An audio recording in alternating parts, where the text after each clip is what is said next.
Welcome back to Death Toll Racing. I got the Barn Find 442, I'd say back in the shop, but in reality it never actually left from the last upgrade we did.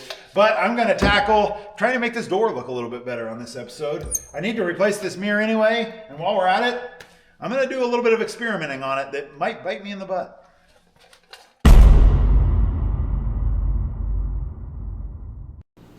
All right, so the first thing I need to do, I need to take the outer door panel off as well as the trim. So to take the trim off, you don't actually have to take the door panel off, but to take the outer door handle off, you do. And that's the reason I'm going to take this thing all apart, is because I want to color sand and buff out the door. I like the patina. I like that it shows its age and everything, but I don't like that it's rough. It's very rough. It needs to be color sanded and buffed out, and it might, this is where the gamble takes place, it might make it look really bad. And I really hope that's not the case. I'm hoping I can do it in a manner that's going to make it work out pretty good and still look pretty good. Now these are a clip remover. They're not technically for door panels, but I like them because they push right on the clip instead of on the door panel. So if you're trying to save the cardboard, these are a really good way of removing those clips without tearing the cardboard on accident on the door panel. There's other ways, but that's a pretty good way I've found. So now that we got the door panel off, I am just going to leave it off. It is rotting away pretty bad, and when I drive it down the road, chunks of it are falling off and they're sticking to my arm and everything. And would you look at that? There was another mouse nest. And now I'll just reinstall the handles and the clips. You just put the clips on first and they pop right on there. You don't have to install those after the fact. I see people do that all the time. And I accidentally installed the door handle backwards. It's still that way. And now I was trying to show taking the bolts out of the door handle to get it off, but it turns out you can't really see it. So anyway, they're in there. There's just two bolts, and then it slides right out. So we just need to slide that off. I'll see if I can do it while recording, but you're kind of sitting where I need to sit, so I'm going to actually be having to look in the screen.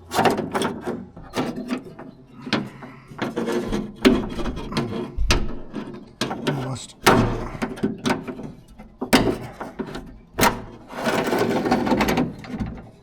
Okay. And it's just an Allen head screw up top.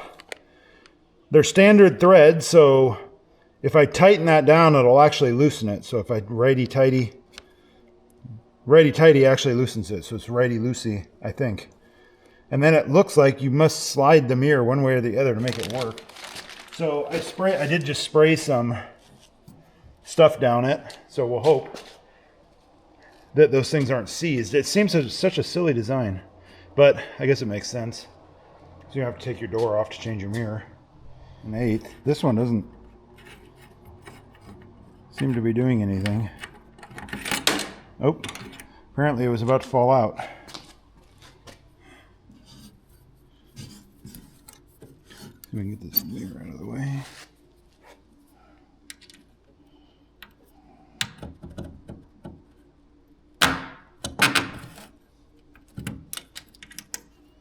I brought a pick over thinking they'd be full of crap, but apparently they're not. I was thinking I'd have to fish out the top of the Allen head screw.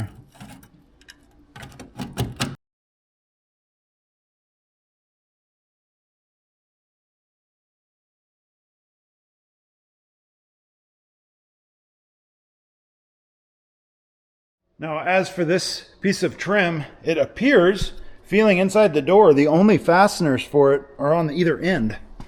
That's as far as I can tell, so I'm going to take those out, and then I assume we're going to just have to slide that trim off the back of the door, but we'll see. Wish me luck. All right, here we go.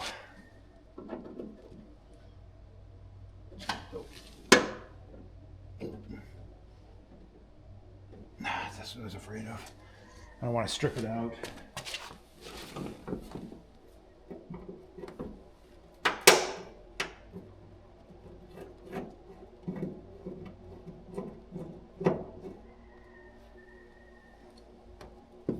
So this is a sheet metal screw.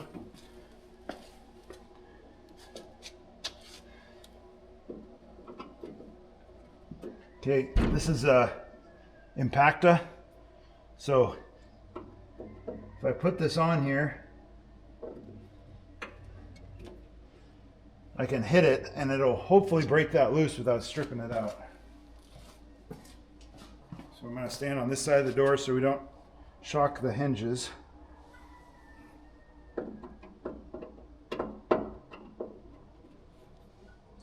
Get that as straight as possible. I'm going to preload it. I don't think that worked.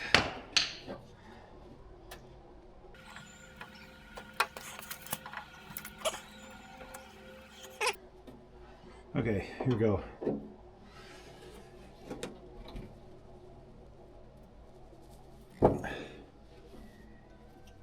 I got it. I got it without stripping it out.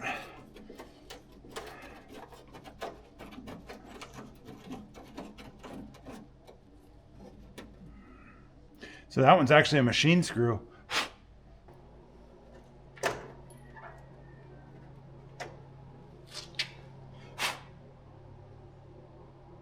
It was, yeah. You can tell, someone put that together incorrectly at some point. So it's supposed to be the machine screws, and someone had put a sheet metal screw in the front one. So you just lift out a little bit so it doesn't catch.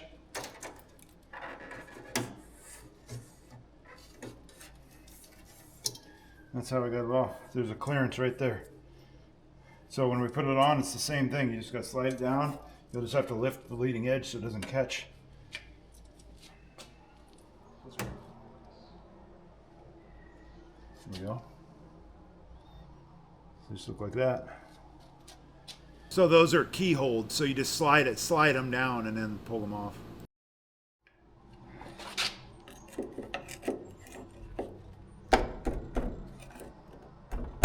This door guard or door edge guard or whatever you want to call them. This thing is in really rough shape. I'll probably save it, but I don't think I'm going to be putting that one back on there. I was looking at this and I lifted on it back here a little bit to see how it was going to come off, and it literally fell off. So now I only have one thing that's clipped on, but the clips, the other half of this is still attached. So I'm going to get these off of here.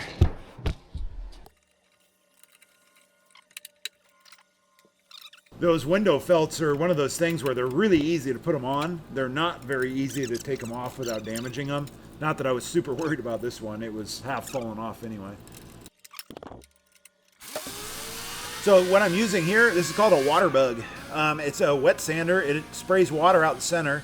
So that hose is just dropped into a jug of water. And then you just get the speed just right. You don't want to go too slow, but you don't also want to burn the paint either. The faster it spins, the more water it puts out, so it always kind of compensates for it. And it works really good. It's fairly easy, and assuming you're using fine enough grit. This is 600 that I'm starting with, which is only something I would use if there was a ton of orange peel normally, if you're trying to sand off orange peel. Otherwise, I just start with 1500. 1500 will remove orange peel fairly quickly, a lot faster than doing it by hand, even if you were starting with a more coarse grit. But this is pretty good. So I'm gonna go. So this is 600. Then at some point during this process, I switched to 1500, and then I'm gonna try to buff it, and then we'll kind of go from there.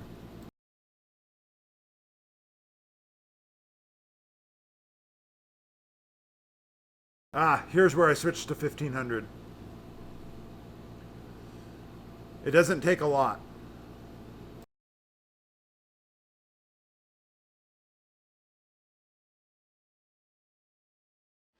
All right, guys. What I just did, I only went to 1500, and I just hit it with a buffer with the extra cut. Extra cut. Professional. I don't even know what this stuff is, to be perfectly honest. It works good though. Fairly good. And it's paint shop safe, so it doesn't have wax and stuff in it. But anyway, I only went 1500 on the wet sander, and I can still see, I just polished it out. I was trying to see how bad it would look. The nice part about that is it doesn't look like normal wet sanding marks. And I know you're never gonna be able to see this on camera, but it makes the pattern looks kind of like fiberglass, if that makes sense. It's a very consistent pattern, even though I was just kind of moving around. The scratches all look the same. they're not going away. So I'm gonna wet sand it one more time, which isn't hard. I was just seeing what I could get away with. I was saying if 1500 would look good. It doesn't look bad. I'm gonna hit it with some 2500 on that DA now. Get rid of those scratches and then we'll buff it out.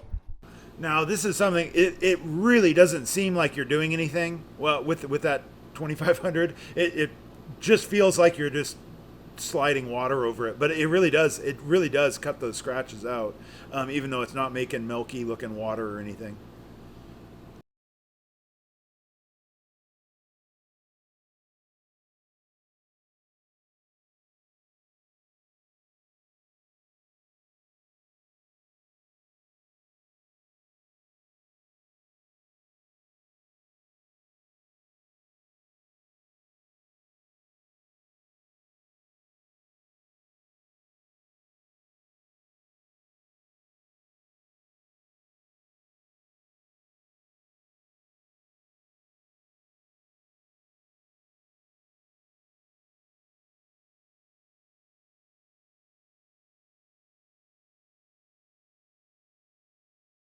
No, this little buffer, I actually got this when I was doing headlights, and it's really handy for doing stuff like this. The only con is it flings buffing compound everywhere, but it's worth the sacrifice because doing those little hard to reach areas with it, it does work pretty darn good.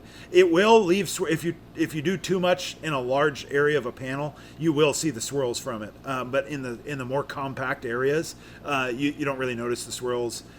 Obviously, if a guy's building a complete perfect show car, that'd probably be a different story. But on something like this, it works pretty darn good. All right, guys, I think this actually looks really cool. So I had Akila come down too, and she confirms that it looks awesome. So yeah, it's wore through, but it's smooth now. It's shiny, and it looks a lot better than this. So that is exciting. So we have a plan, and I think what's cool about that is I'll be able to rock that for a while, that paint. In fact, it might not ever grow old on me. I don't know. But at some point, I think the patina thing is going to get played out because you see guys faking it now. You see guys wrapping cars so they look. Wait, I did that. Scratch that. My World War II record's fake patina too. So I'm going to put my trim on. But remember, when I took it off, I had issues. This is why we had issues. The screws that go on either end are the trim clips. I don't have any of these. This one would almost be usable, except for actually putting it together would probably be a hassle. This one's in pretty rough shape. So I have a plan. Show you what I'm going to do. The very first thing, I'm using this nut, these bolts, and a washer. Now, if you didn't know what those screw holes are for on your wire strippers, now you do. I need these to be shorter.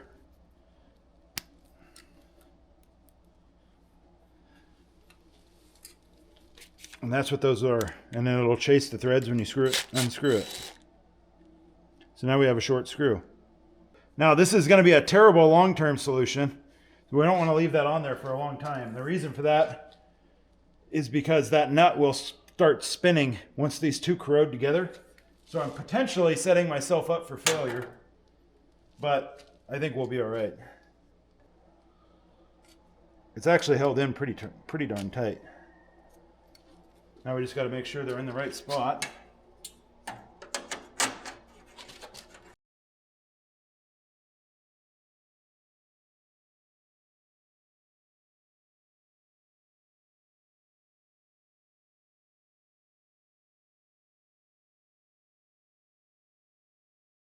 Okay, trim.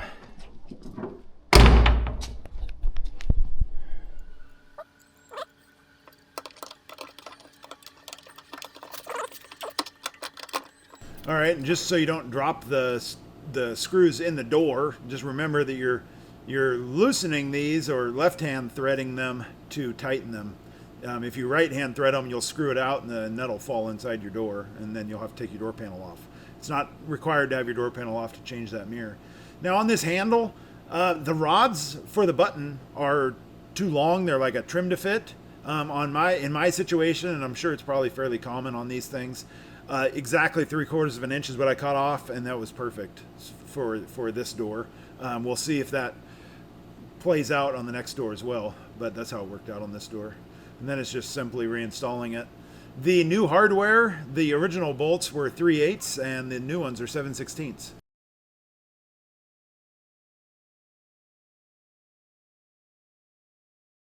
Then the lock cylinder, that just pushes in. You just push that clip back in that we took off earlier in the video.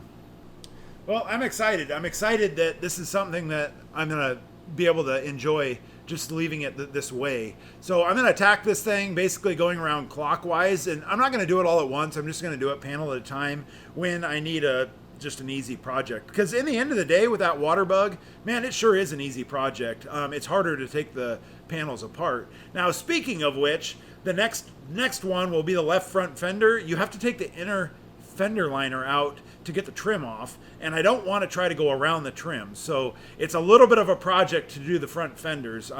As far as I can tell, the quarter panels are a lot easier to get the trim off, but they use different clips all the way around the car. Like every panel, like a different engineer just came up with their way of attaching that trim or something. It's a little bit odd, but it is what it is. So anyway, we'll just keep going on it. Right now I'm doing 4-wheel disc brakes on the car, so that should be the next video out, assuming I ordered all the parts and it doesn't get hung up on me. But I'm just kind of working on it a little bit at a time, so I'm not getting very much done per day right now. I'm only spending about an hour a day on it so far.